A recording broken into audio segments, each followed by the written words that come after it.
the man of the hour.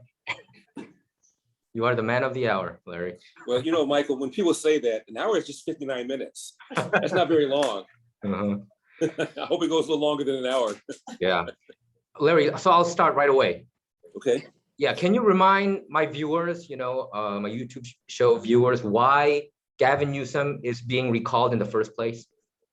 Well, I'm not sure we have time, but let me just give you the cliff notes. Mm-hmm. This man has governed irresponsibly, arrogantly, without regard to the damage he's doing to regular Californians. He shut down this state in the most severe way, Michael, than did anybody else. Mm-hmm. He is now responsible for destroying 1/3 of all small businesses. Yeah. By the way, where should I look? Am I looking the right way? I think you are looking at pretty much, look at you as I'm doing this? I think so, yeah. It's okay. It's pretty good. I don't want my eyeballs to be going this way and that way. Good, so I'm looking, okay. You're watching the, nearly 1/3 of all small businesses are now gone forever because of the way this man ignored science and shut down this state. And many of those businesses are owned by the kind of people that he claimed he cares about. Racial minorities, Black people, Hispanics, and Asian Americans, now gone forever. He was sitting up there at the French Laundry restaurant with the very people that drafted the mandates. He was not wearing masks. He was not engaging in social distancing. And by the way, his own kids were enjoying in-person private education while denying in-person education for the students that are at K through 12 in government schools. Before the pandemic, Michael, 75% of Black boys could not read at state levels of proficiency, and those levels were already low. The math scores were even worse. Half of all third graders could not read at state levels of proficiency. Again, the math scores were even worse. We're having a rise in crime because he's released during the coronavirus pandemic 20,000 convicted felons early.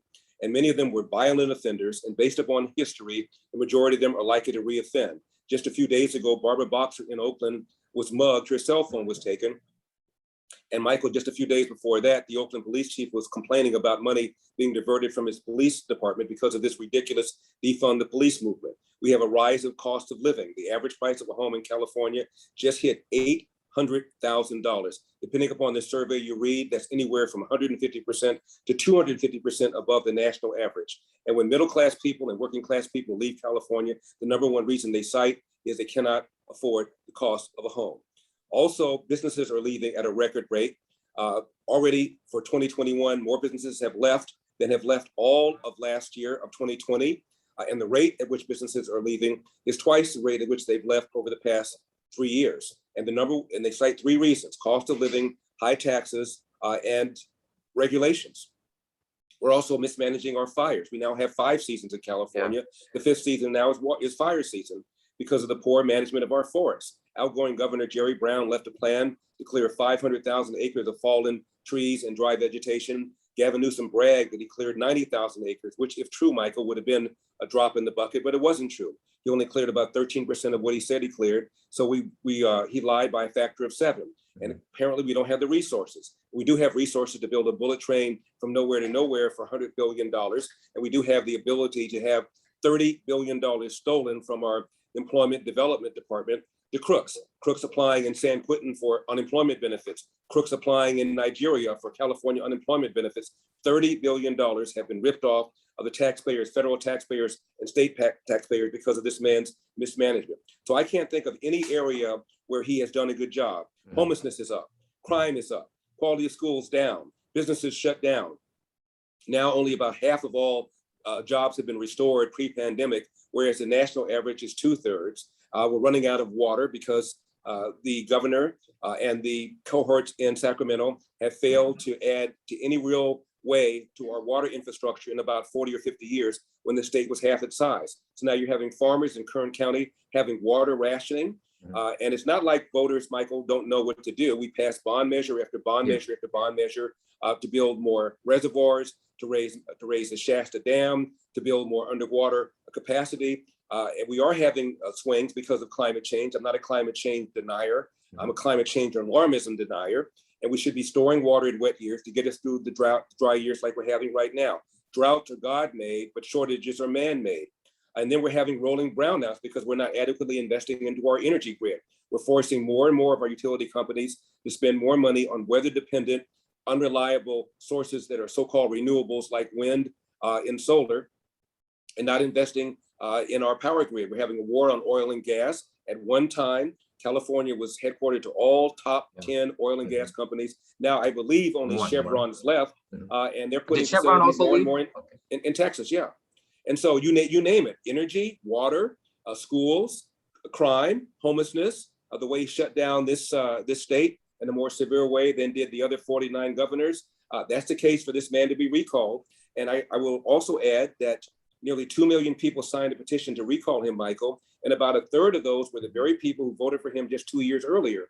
Just 2 years earlier, 63% of Hispanics voted for him. Now the majority of Hispanics want him out because they know they're getting the worst schools. They know they're being disproportionately hurt by crime. They know they're being disproportionately hurt by the rise of the cost of living. And for all those reasons, now the majority of Hispanics who voted for him overwhelmingly now want him gone. Even independents who voted for him overwhelmingly now want him gone. So for all those reasons, Gavin Newsom has to go. I know I answered your question in a very lengthy way, but yeah, I could go on and on and on about the things this man has done. Yeah, but you know that the Democrats have an enormous weapon called the mainstream media, like the LA Times, San Francisco Chronicle, all those papers, even the New York Times is, chipping in. I don't think the New York Times even mentioned that you're a black candidate. And you can be the first California black governor, and I don't think the Times is mentioning it. I don't think San Francisco Chronicle is mentioning it. And they're even saying now that you are a white supremacist. They use this race card time after time again. How can we stop all this? And how do you feel about all this? You being claimed a black, white supremacist. It's just ridiculous. Well, Michael, let's be precise. They called me the black face of white supremacy. Is it? Okay. But you're quite right about the New York Times. What's interesting is all of a sudden I'm not the first anything. You're right. I would be the first black governor of California, but I've never ever suggested that people should vote for me because I'm black or vote against me because I'm black. Other people make a big deal out of it. However, you're right. The New York Times had a big article about me on the front page, never mentioning the fact that I'm black. Now, right next to my article was an article about the, quote, first female governor of New York. So when the governor, whose current governor succeeded Governor Cuomo, even though she wasn't voted in, she succeeded because he resigned. That was a big deal as far as the New York Times is concerned. And they refer to her as the first female governor. But on the very same page, in a negative article about me, they never once mentioned my race. Can you say double standard? Can you say hypocrisy? We've been talking about it all the time. Did your team do any internal polls?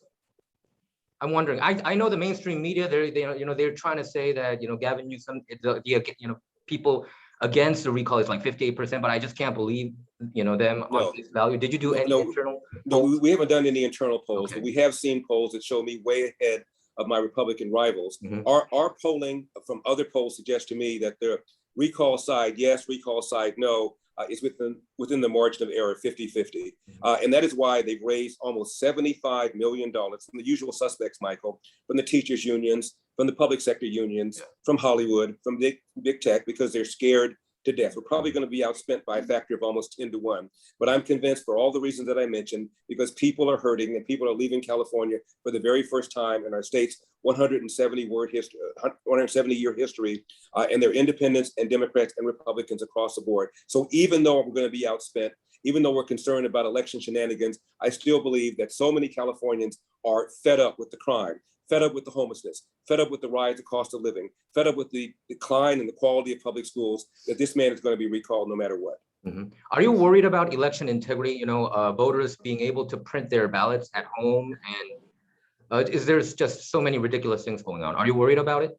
Oh, I'm very much worried about it. We know there were election shenanigans in the 2020 presidential election, and I most certainly am worried about this. And you're right. You can now print your own ballot. What could possibly go wrong? That's why I'm urging people to go to electelder.com.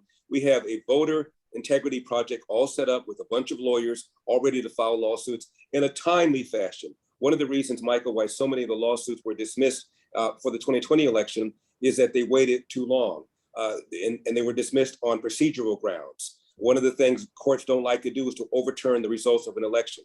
So I'm urging people, when they see something, when they hear something, when they find something suspicious, go to electelder.com and alert my team of lawyers. We're going to file lawsuits in a timely fashion to ensure to the fullest extent possible that this election is going to be fair. But I believe they're going to cheat, but I believe that they're going to be outvoted even when they cheat.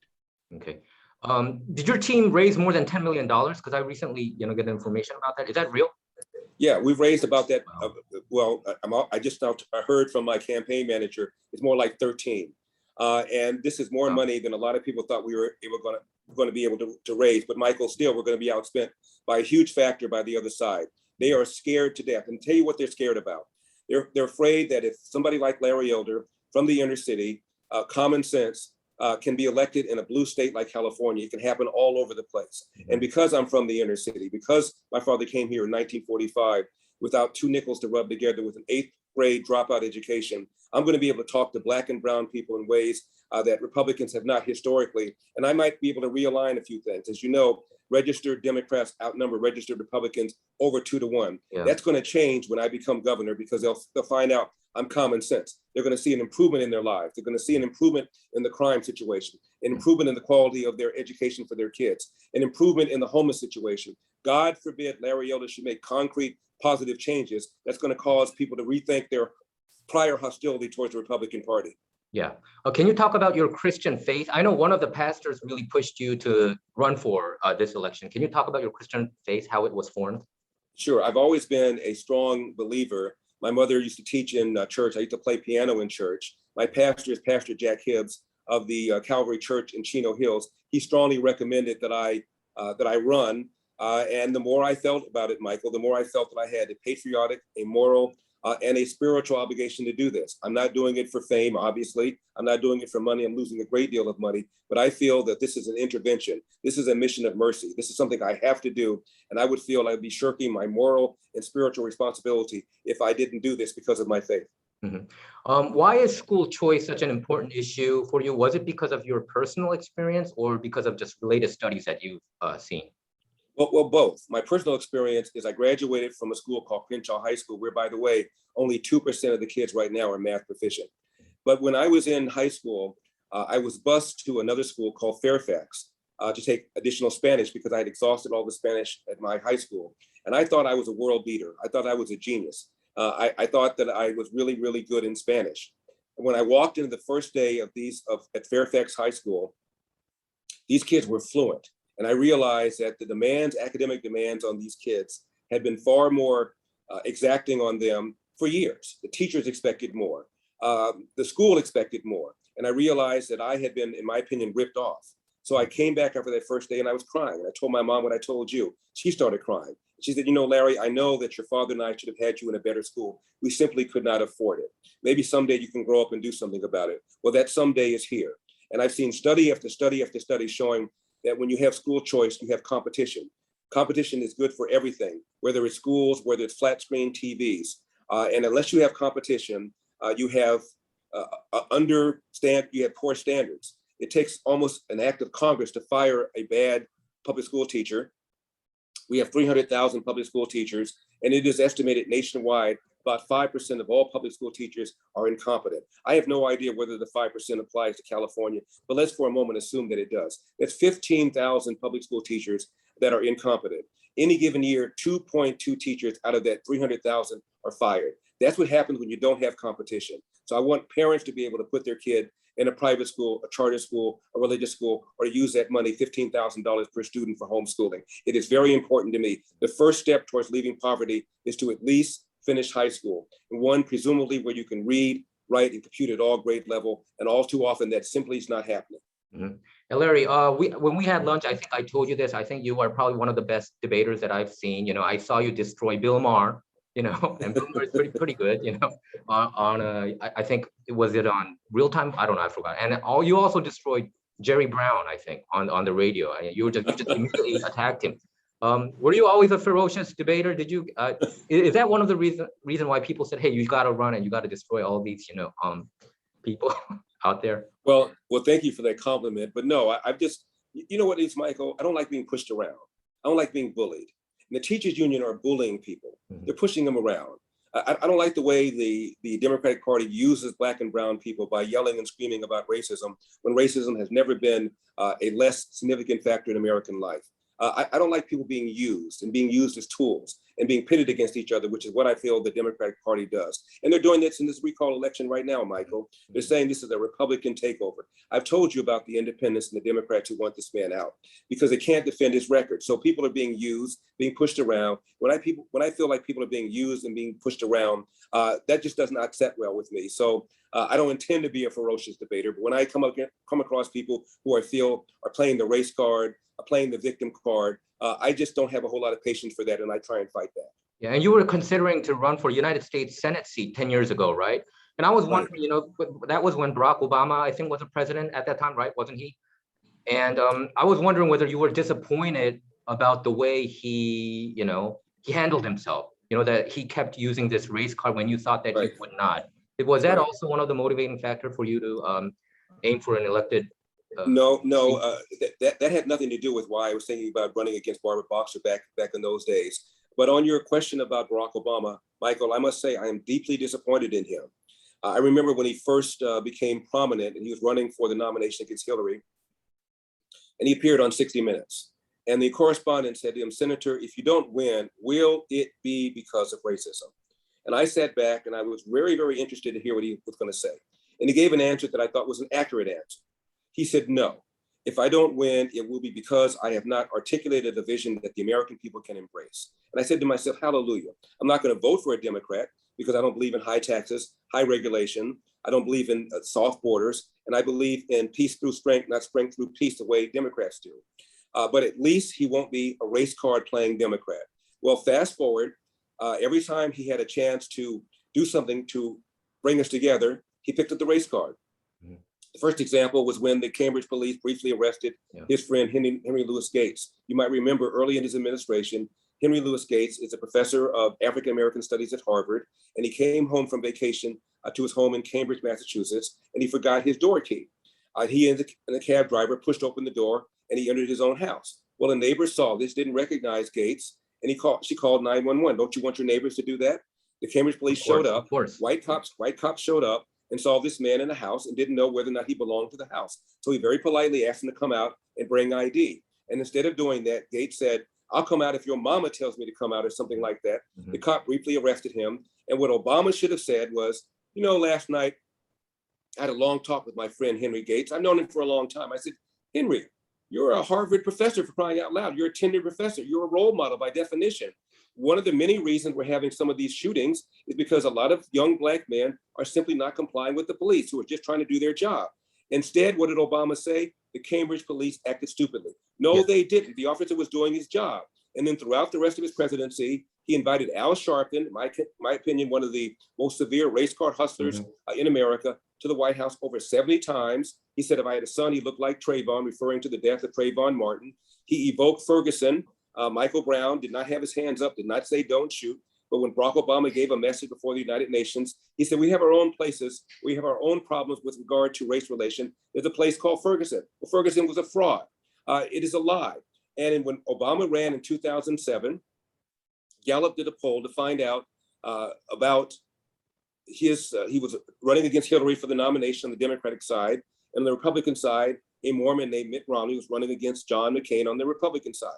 And Gallup tried to find out which of these four politicians had the biggest hurdle to overcome. Mm-hmm. Gallup asked Americans whether you would ever vote for a Black president. 5%, Michael, said they would not. 11% they would not vote for a female, referring to Hillary. 24% said they would not vote for a Mormon, referring to Mitt Romney. And 42% said they would not vote for a man who would be 72 years old at the time of his presidency, referring to John McCain. So Barack Obama in 2007 had a lower hurdle than these three white politicians. Racism has never been a less significant factor in American life, yet Obama made things worse. He even said that racism is in America's DNA. What does that even mean? In 1958, when Gallup first asked, would you vote for a president? The majority of Americans said they would not vote for a Black president. Now only 3% said they would not.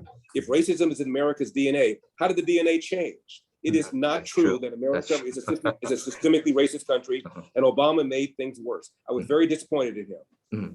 I know that you had a personal time with President Trump before. Did you get a phone call from President Trump? Just wondering, out of curiosity. No, and I haven't solicited it. What the Gavin Newsom people want this to be is a referendum on Republicans and a referendum on our last president. We only want California. This is about California. This is about crime. This is about the rise of homelessness. This is about the rise of cost of living. It's about the way this man ignored science and shut down this state, depriving kids of a whole year of in-person education. It's about his mismanagement of the forest. It's about his mismanagement of the Employment Development Department. It's about his failure to prepare for an adequate water supply. It's about rolling brownouts. That's why people want this man recalled. So I've not solicited outside Republicans. This is about California and California only. Can you mention some major endorsements you got still in California? Well, the one I want to mention, the most recent one, is the former Senate Democrat leader, Gloria Romero, who broke rank with their party, got considerable hostility for doing that because she knows I support school choice. Abel Maldonado, the former lieutenant governor of California, is also endorsing me, and several others have as well. But I really want to thank Gloria Romero because she took a considerable amount of heat. Democrats can be pretty vicious when you break ranks. She's still a registered Democrat. She didn't leave the party, but she felt the party left her on the most important issue that she feels, which is education. Again, the first step towards leaving poverty is to make sure you get a decent, competent high school education. And all too often kids, particularly Hispanic kids, are not doing that. So the Black community, it's a major issue, right? It's school choice issue, right? It is to me. There was just a long article in the LA Daily News that found 2/3 of Black parents do not want to send their kids back to Los Angeles Unified this fall because they saw the substandard education they were getting watching the virtual education. And they know that kids in the inner city are getting the worst teachers, the worst principals, and the worst bureaucrats. They're not sending them to the West Side. They're not sending them to the Valley. They're sending them to the inner city where they're more likely to be able to continue to practice their substandard education. No matter what happens for this recall election, you're going to still run for 2022, right? Well, no matter what happens in this election, and I'm going to win the election. Yeah, so, I think you will. So it's a hypothetical I don't really want to think too much about, but I'm not going anywhere. I can tell that the hopes and dreams of many Californians are now being invested in me. People are coming up to me crying, telling me that I've given them hope, telling me that I've inspired them, telling me that I've inspired them to run for officers down ticket. So I'm not going anywhere, Michael. You're going to be interviewing me for some years to come. So there's no turning back for Larry Elder. Now you are a full-on politician. My life has changed forever. You're what's the biggest change that you felt, so far, ever since you ran for office right now? Well, the biggest change is, again, I can feel the energy. I can feel the love. I can feel the hope. People are really concerned about where this country is going, where the state is going. As I said before, for the very first time, people are leaving. And now I'm hearing people tell me, if you become governor, I'm not going to leave. I've heard people tell me for other states, if you become governor, I'm going to come back. Now, Michael, I've got to take off. Yeah, all right, okay. Yeah, can you just say anything, last words for our viewers? Sure, the last community and stuff, Yeah, please go to electelder.com, electelder.com. Throw a little something in the tip jar. I'm going to need the help. And also, please vote now. Make sure you sign your ballot. And if you don't feel that you trust the mail, you can track your ballot on the internet. And you can also drop it off at a voting center and tell at least 10 of your friends to do the same thing. And on the other side, who should replace him? I have a couple of suggestions. And the couple of suggestions are Larry Elder and Larry Elder. Yeah, many of my viewers already sent money to you. So I think it probably helps, and good luck, Godspeed, Larry. A lot of people have been telling me that you're California's last hope. I mean, I'm not kidding. Well, I'm not going to disappoint anybody when they get to Sacramento. We're going to turn this state around because we have a state to save. Okay. Thank you. God bless you, Larry. Michael. Thank you. Good luck. Good luck. Thank you.